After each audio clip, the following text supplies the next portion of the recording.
তোমার মতো একজন ইন্টেলিজেন্ট ডেডিকেটেড ট্রেনিকে পেয়ে আমরা সত্যিই খুব খুশি। আচ্ছা শোনো, বর্ষা এখন ঠিক আছে তো পর্ণা? ও মা, এই তো বর্ষা। এ কি অবস্থা হয়েছে রে তোর? কি চেহারা হয়েছে রে, মুখখানা কেমন শুকনো পানা, চেনাই যাচ্ছে না তো। কি রে বর্ষা, তোর সিঁদুর কোথায়? আর এই কি ভেগ হয়েছে তোর? সিঁদুর মুছে দিয়েছিস নাকি? কি অমিতেশ, তোমার মেয়ে কি তবে শ্বশুর বাড়ির সব পাট চোকালো নাকি? পর্ণা, সব ঠিক আছে তো পর্ণা? মানে তোমাদের বাড়ির লোকেরা বর্ষার পাশে আছে তো? হ্যাঁ সুরভিদি, আমরা সবাই তোর পাশে আছি, কিন্তু আজকে একটু আগে পাড়ার কয়েকজন দলবল বেঁধে এসে কাটা গায়ে নুনে ছিটে দিয়ে গেল। মানে এটা যে খবর অদ্ভুতভাবে কোথা থেকে পেয়ে যায় তা কে জানে।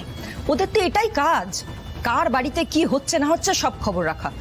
কিন্তু আমার একটা বিষয় চিন্তা হচ্ছে জানো তো, ওদের কানে যখন একবার এই কথাটা গেছে তখন দফায় দফায় এসে মেয়েটাকে ছিঁড়ে খাবে। আমার তো ভয় করছে মেয়েটার বাড়ি থেকে বেরোনো বন্ধ না করে দেয়।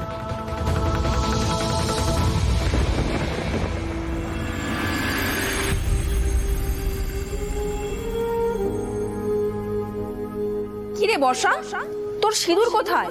সিঁদুর মুছে দিয়েছিস নাকি? কি অমিতেশ, তোমার মেয়ে কি তবে শ্বশুর বাড়ির সব পাট চোকালো নাকি?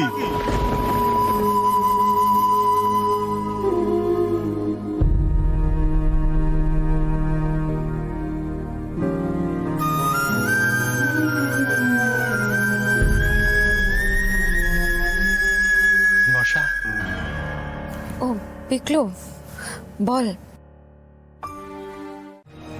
তুই কি বলতে চাইছিস পিকলু? এই সব কিছুর পরেও এই সমাজ আমাকে মেনে নেবে? কখনো না, কোনোদিন মেনে নেবে না, আমাকে একঘরে করে দেবে। তুই চলে যা পিকলু, চলে যা।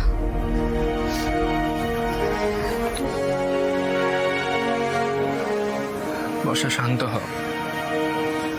শান্ত হ বর্ষা। আমি তো তোকে বলছি যে আমি সমাজ, রীতিনীতি, নিয়ম কানুন আর কাউকে ভয় পাই না। আমি পাই, আমি পাই। পিকলু, আমার না এখন কথা বলতে ভালো লাগছে না, তুই চলে যা না রে।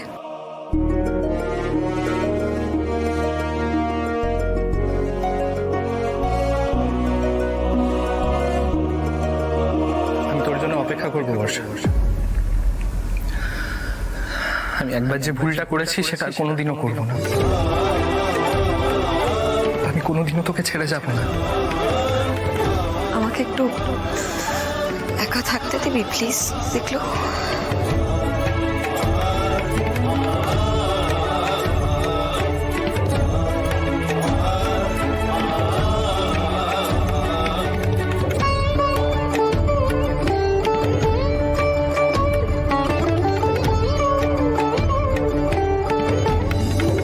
কেন এসব কথা বলছিস পিকলু? কেন বলছিস? সময় থাকতে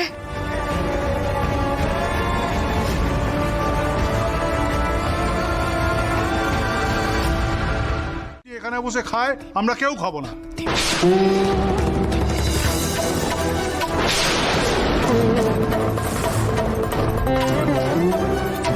শুধু খাবো নাই নয়, বর্ষা থাকলে আমরা সবাই এখান থেকে বেরিয়ে যাব। হ্যাঁ, একদম ঠিক কথা। আরে ব্যানার্জিদা, মঙ্গল অমঙ্গলটা তো মানবে না প্লিজ, নাকি? আরে দাঁড়াও দাঁড়াও, কেন খাবে না তোমরা? বর্ষা করেছেটা কি সেটা তো বলবে আগে। কেন, আপনি জানেন না? আরে কোঠা বাড়িতে ছিল তো দাদা, ওর ছায়া মারালেও আমাদের চান করতে হবে, অপবিত্র হয়ে যাব।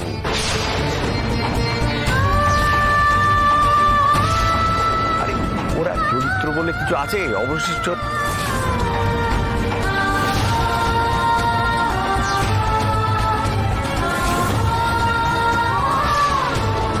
চুপ করো রায় কাকু, কি বলছো তুমি এসব?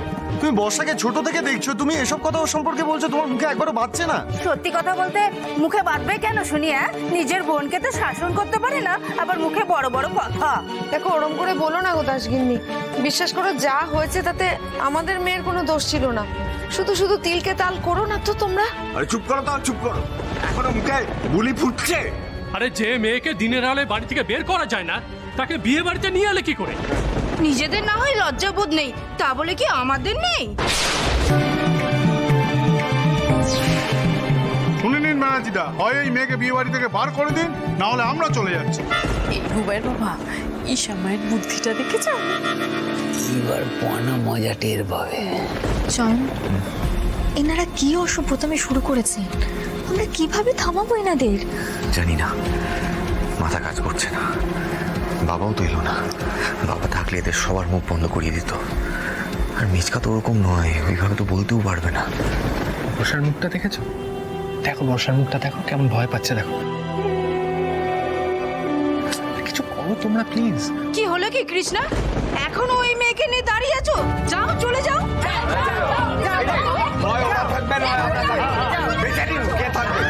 বের করে দাও ওই মেয়েকে, নিয়ে যাও। ওর সাথে এক জায়গায় বসে আমরা কিছুতেই খাবো না। আমি জানতাম এরকমই কিছু একটা হবে। আমাকে আমাকে বাড়ি নিয়ে চল না দাদা, আমি থাকবো না এখানে, আর আমি থাকবো না। এই চলো চলো। দাঁড়ান দাঁড়ান দাঁড়ান, আপনাদের কাউকে যেতে হবে না, আমি অমিতেশদার সাথে কথা বলছি। অমিতেশদা, আমি তো এসব কিছুই জানতাম না, কিন্তু আপনারা তো জানতেন। আপনারা সব জেনে শুনে ওকে নিয়ে এখানে এলেন কি করে? এতে তো আমার মেয়েটারই অমঙ্গল হবে। আরে রাখুন তো, মঙ্গল অমঙ্গলের ধার ধারে নাকি ওরা? নইলে এতক্ষণ ধরে এত কথা শুনে কেউ দাঁড়িয়ে থাকে এখানে? আর এই যে পড়া